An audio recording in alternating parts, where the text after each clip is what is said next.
আসসালামু আলাইকুম। সবাই রহমত দেখে যান আল্লাহর। দেখেন আল্লাহর কি রহমত, টিউবওয়েল দিয়ে একাই পানি বেরোচ্ছে। টিউবওয়েলের ডানটি দেখেন বেঁধে রাখছে টিউবওয়েলের সাথে, নইলে ডানটি একাই চলাচল করে।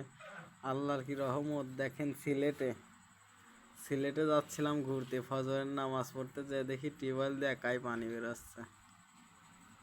আমাদের দিকে টিউবওয়েল দিয়ে লেয়ার ফেল, আর এদিকে টিউবওয়েল দিয়ে একাই পানি বেরোচ্ছে।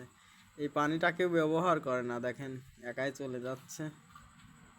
অনেক বড় মসজিদ, মিনিমাম এই মসজিদে 5,000 লোক নামাজ পড়া যাবে। মেন রোডের তো একটু ভিতরে, বাজারের ভিতরে। ফজরের সময় তো একটু আধার ছিল, তো এটার জন্য ভালো করে দেখাইতে পারলাম না। আর বাস ছাড়ার টাইম হয়ে গেছে, তো এটার জন্য বেশিক্ষণ ভিডিও করতে পারলাম না। বাস আলার বাসের ড্রাইভাররা সবাই